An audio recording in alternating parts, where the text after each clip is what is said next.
Alright, in the last video we started things off real wet and muddy, and once things dried a bit I was able to make sure that wasn't using as much water, as it was a lot easier to work with. So here I'm just going around taking off that first layer and then mixing in some sand so that it's a little bit softer of a bed. I looked on YouTube to find how to split stone, not something I was necessarily pro at, but found just hitting it with the hammer in a straight line eventually just cracked the stone the way I wanted it. So here's a couple shots of me hitting the stone over and over in a line that I was looking for with the shape, and for the most part it ended up working out pretty well.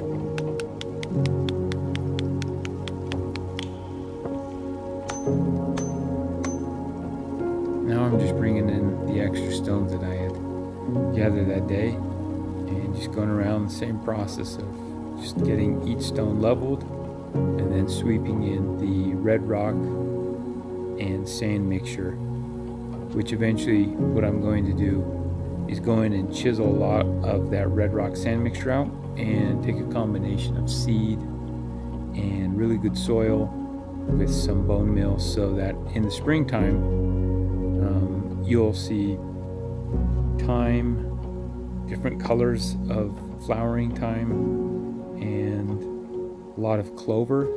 Again, we looked around for a while and found some clover that has some nice flowers, and my plan is to just mow over this pretty regularly so that it builds up a good root base, and we could just come out and hit it with some water every day and have some nice flowers and plants that will eventually grow into all the cracks in between the rocks.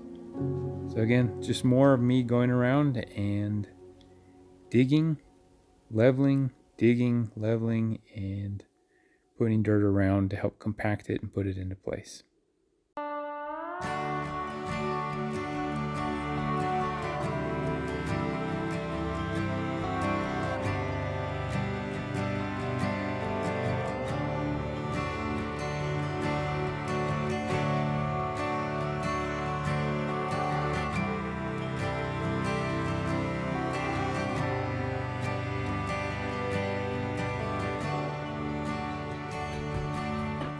Now I'm bringing in some sandbags, as we'd like to put a little deck here that's in between the jacuzzi and the pool that will basically just be a deck on cement pavers that are on sand. So here I'm just getting some pressure treated 2x4 and cutting it to length, as this is going to be what's direct contact with the cement, and build my deck directly off of this. So it took a little bit of time to just get everything leveled. I just braced it on the inside with some more pressure treated wood, and then took some joists with some 2x4s and just spaced those out so that it felt pretty sturdy. I wanted to make this deck so that someday I could lift it.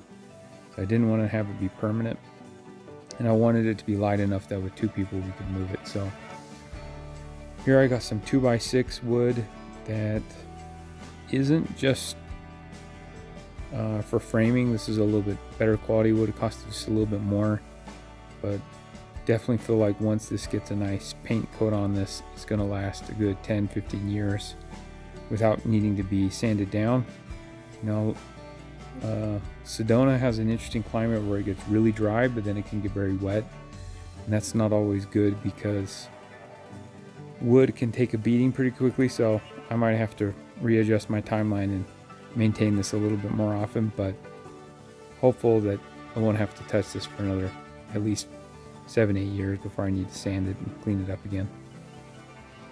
We decided to go with redwood color paint stain here, but we might change this and use a different color down the line to match the house, but went with this to start. So now what I'm using is different thyme seeds that I talked about that I've collected and mixed with some white Dutch clover. Again, all this is going to flower. Putting in some composted chickens, some organic soil, and some bone meal. I think that's the one thing I didn't show that we added to this mixture. So just putting in all my soils and adding in all the seed, and I'm going to give this a nice blended mixture so that when I chisel out the red rock sand mixture in between the stones, this is what's going to go in between it, and this is going to sit all winter.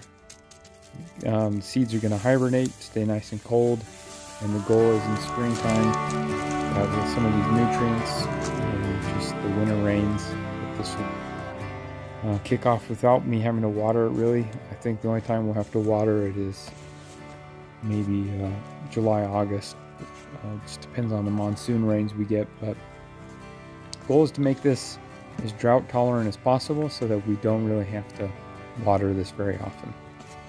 And I mean, the goal would be eventually that it could just survive off the rains, and if there's a drought, that things would dry back, but with a strong root base they'd be able to come back. So again, our goal is to be pretty eco-friendly, not have to water things. Partially we travel, and when we travel we just don't want to have to be able to, you know, have someone come over just to water things. So here I am going through with just a kind of a trouting chisel that it was small enough that I could get in there and work it. Definitely took a lot longer than I thought it was going to take. That sand and red rock mixture had really dried together pretty hard, so I had to put in some extra work in my elbows and shoulders. So once I got this all covered in, I hit it with just a quick amount of water, brushed it down, put in my chairs, took a little break, and here's kind of the end product. It's kind of a construction zone, so it's a little dirty right now, but I'm going to report back next spring once all this is grown in, and hopefully it looks good enough I can put it on the internet.